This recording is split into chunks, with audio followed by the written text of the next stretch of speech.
Hey guys, Professor Bell, Comic Book University, and Aquaman, issue number 8.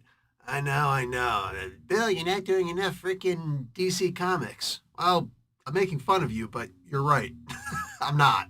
So I decided to read a DC comic, and I love me some Aquaman. So I go and read it. What do I get? This was not great. Oh, there was a lot of action in it. In fact, this whole entire thing was a smorgasbord, however you pronounce that word, smorgasbord of action. All right, it was the whole cookout, and these were the fish, and they were being fried. It was really bad, like right, Aquaman and the entire retinue versus like I'm reading in the back. Like Arian is here, Lori Lamaris, mid. Oh yeah, Lori. Yeah, I know Lori, the mermaid, Lori. I was talking about her when I read issues 1 through 5, so I missed issues 6 and 7. Oops. And Captain Nemo is here also, which is really freaking awesome. Um, this should, I guess, this was the climactic final battle, but I'm gonna say there were some issues with this comic book that could have been better. What I need, what I would really like is all of you DC guys, all the guys who've been reading, who read those other 2 issues that I missed of Aquaman. Did this make more sense to you? Was this more specifically more fulfilling to you than it was for me? I'm going to tell you all the problems that I have with this incredibly action packed comic after we get into who made the book. All right. So this issue is called Invictus. Great title, by the way. Jeremy Adams is the writer. John Timms on art, Rex Locus on colors, and Dave Sharpe on letters. John Timms does the main cover also. Excellent. You'd figure everything about this is just perfect, right? And of course, Aquaman was created by Paul Norris and Mort Weisinger. So it's funny, I used to always pronounce it Mort Weisinger. And then Jim Shooter was like, okay, you couldn't possibly know how to pronounce that since you never met him. You couldn't have possibly ever met him because he died a long time ago. But I will say this, it's Weisinger. I'm like, oh, okay, thank you. Rest in peace, Jim Shooter. You absolute legend, you. Okay, so um, this comic book, though the action in it was intense, there were deaths in this that didn't really make sense. It was like it might as well have been off panel. That's how quick and almost pointless the deaths were. In fact, the death. I don't want to spoil anything for the people who haven't read this yet, but the deaths were literally just a warning for other people to not interfere in this battle against Dagon, who is a biblical character who, mind you, H.P. Lovecraft really made, into an actual monster of sorts in his Conan books, right?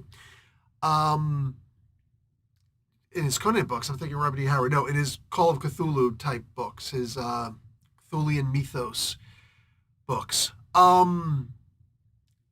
So listen, I will never argue against the action that was in this comic book. Holy crap, it was action packed.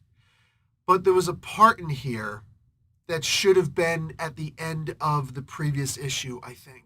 Or maybe it should have been an extra issue, right?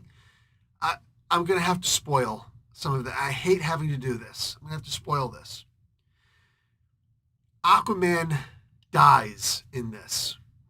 Now, we've seen this a billion times before, and I knew it was happening, especially since it was in the middle of the book. I thought they were going to do more with this. But the idea of the main character dying obviously is going to come back. The Jesus effect, right?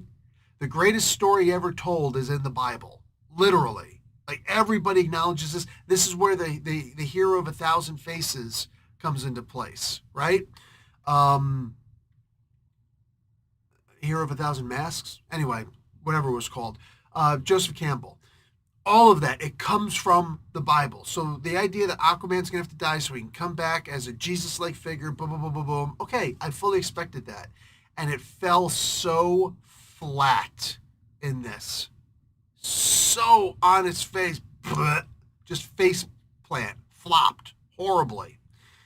My peeps, if your main character, even somebody as cool, fringe, but cool as Aquaman, dies, you let that go for an issue or two. You let him be dead for at least an issue. And then you do that thing where the blue is calling him, be my avatar. And he says, I accept.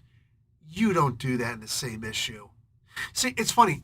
This reminds me of one of the reasons why I got so angry at reading Jason Aaron comic books is because of what he did with Thor, Lady Jane specifically. You know, Jane Foster Thor. It was beautiful. It was amazing. It was really stunning. And it didn't, rather than sticking the landing, it just farted is what it did. Because within the book, she dies. We knew she was going to die. It was foretold since the beginning. Eventually, Jane Foster is going to die of cancer. She's going to give everything she's got, and the Hammer is uncaring, unfeeling. The Hammer says, you need to come and help.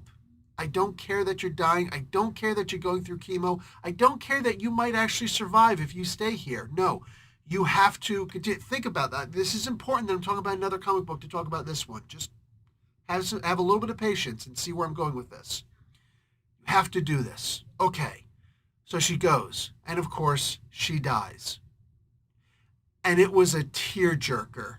I cried. Go back and look at that video. I forget which issue she died in, but I reviewed that. I remember I had my sunglasses on, my little stoner glasses, I think, whatever. I had a pair of shades on, and I stuffed tissues underneath so I could barely see you guys, but at least I could see the camera. And I wouldn't be crying all over the place because I like to do these reviews within moments of finishing, like not even moments, minutes after reviewing or reading the comic book, so you can get an authentic review. I can change my mind while I'm in the middle of things. I can process, and you can see the process, right? That's how I review comic books, for good or for bad. When Jane Foster came back, it should have been a glorious thing. It should have been like oh, that's awesome. She became a Valkyrie. Okay, yeah, duh, that makes sense. The problem is it happened in the exact same issue. In the exact same issue. So the whole, she's going to die, buried by the idea that she came right back. No. Now, that was a terrible decision. This issue was even worse. I get it. It's only in issue 8. There are no really high stakes here. And that's the problem. They didn't allow this comic book to have any high stakes.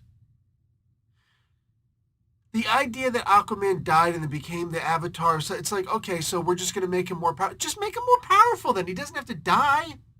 Here's an idea. Make it so that it's understood. If you become the Avatar of the Blue, eventually you'll have to die. Make it so at the end of this series, he's going to die. Make it a big tear-jerking thing. Make it into this big thing. And don't have him come back in the same issue. Do you guys remember when Hal Jordan died?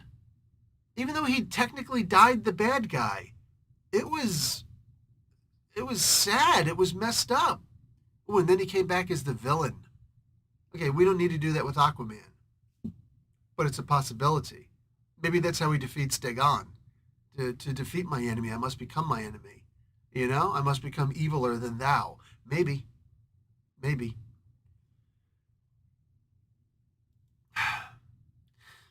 Aquaman's father tries to bring up the Invictus. This is a poem by William Ernest Henley. I always had in my mind it was Ernest Hemingway. And no, it was, so I'm glad that they brought it up so I could look it up really quick. It's like, oh, yeah, it's Henley. It's completely different.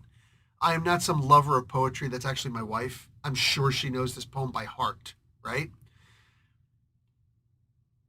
So I'm looking at this, and the AI overview points out the most famous line from the poem Invictus I am the master of my fate. I am the captain of my soul. There are other lines too, but this is clearly the part that I think Jeremy Adams was trying to have Arthur's father quote, and young Arthur said, no, don't. It's so funny. The beginning of this was beautiful. The beginning of this comic book, the struggle of Arthur overcoming the idea that he's going to be like the sea is merciless and he is the mercy of the sea. That's what I gathered from it, and it was beautiful, and I was thinking this could be such an incredible series. It really could. And many Aquaman series are very memorable for those of us who read them. This, I don't want to read issue number 9. This just happened. Okay, Aquaman's more powerful. Oh, he died, but he immediately came back like panels later. Several panels later. Not even a lot. I think it was like 8 panels later. I didn't think it was that. Terrible. Terrible. No build-up whatsoever. Just, okay, he's got a power upgrade. Yeah, I'm good. I'm good. I'd rather see the struggle of this already powerful character who just got made more powerful to beat one guy, and there's no stakes at it. But this one guy happens to be this all-powerful thing. Okay, so what happens to the power now? I don't know that I'm going to read issue 9.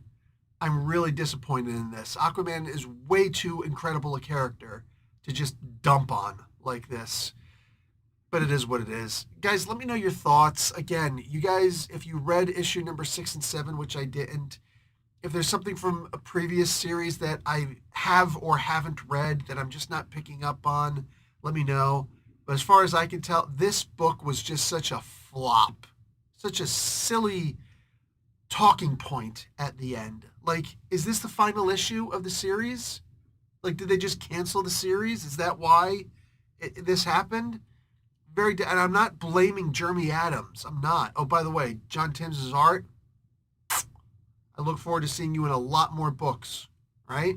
This guy, like John Timms, feels like a DC artist, right?